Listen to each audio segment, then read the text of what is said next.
último episódio da nossa série Patrimônio Jurássico, falamos um pouco sobre a magia dos dinossauros e a importância do fazer científico relacionado ao assunto. Mas pouco se comenta sobre os dinossauros brasileiros. Você conhece algum desses animais que habitaram o nosso país e o nosso estado?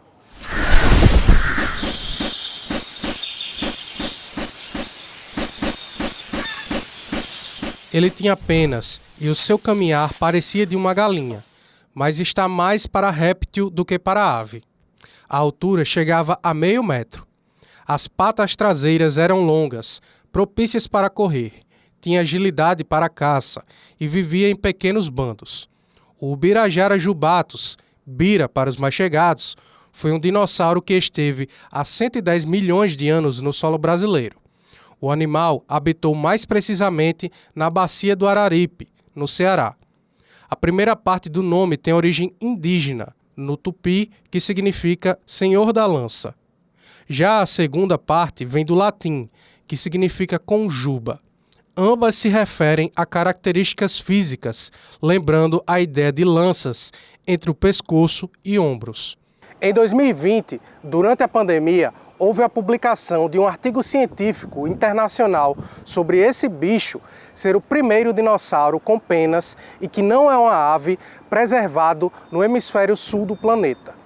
Na época, a pesquisadora da UFRN, Aline Guilard, recebeu a notícia com um misto de felicidade e tristeza devido ao fóssil pertencer ao Brasil, mas estar exposto em um museu da Alemanha. Ao me deparar com essas surpresas negativas no artigo, um dinossauro brasileiro que estava fora do Brasil, descrito por pessoas que já tinham estado envolvidas antes em polêmicas de descrição de fósseis retirados do Brasil de maneira ilegal, incluindo só estrangeiros entre os autores, eu fiz o que eu deveria fazer como divulgadora científica, né? Eu fui para as redes falar sobre esse assunto.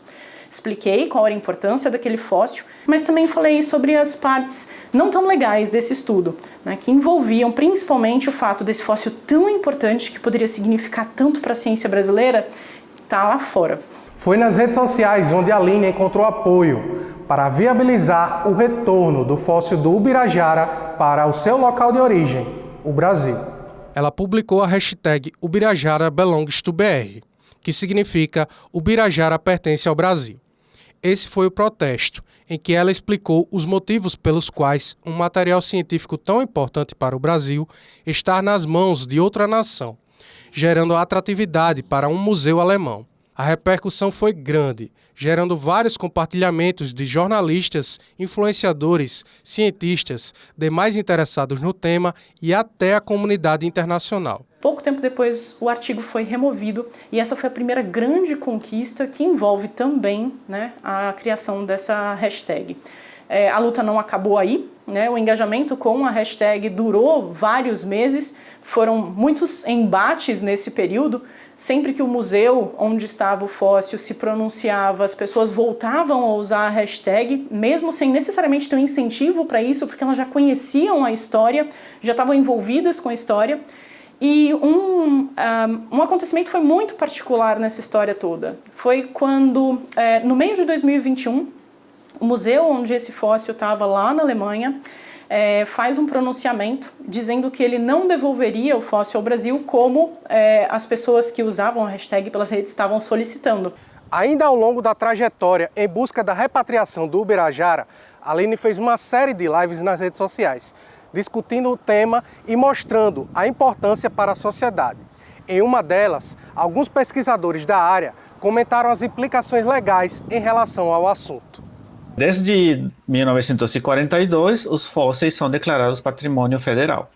Então, ninguém pode vender ou comprar o que é da União. E, além disso, né, eles precisam de ter uma autorização de exportação da Agência Nacional de Mineração. E, a partir de 1990, os fósseis eles também precisam de ter uma autorização de exportação do Ministério de Ciência e Tecnologia.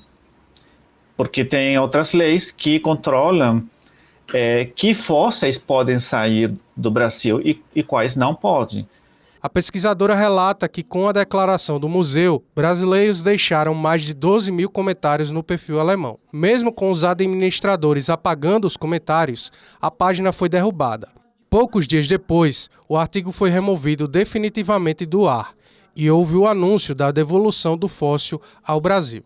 Talvez a população brasileira não tenha compreensão de quão importante é a paleontologia brasileira a nível mundial. E está aí, por exemplo, a importância da divulgação científica, né? Para que a gente torne público mais amplamente conhecido as descobertas que são feitas aqui, a importância dos diferentes registros, né, de fósseis no Brasil.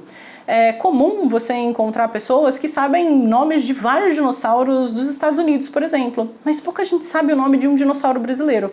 Então está na hora da gente decolonizar também a nossa divulgação, da gente falar mais sobre as descobertas que são realizadas aqui, sobre os fósseis que são encontrados no nosso país, porque só conhecendo mais sobre que a gente aprende a amar e que a gente aprende a preservar.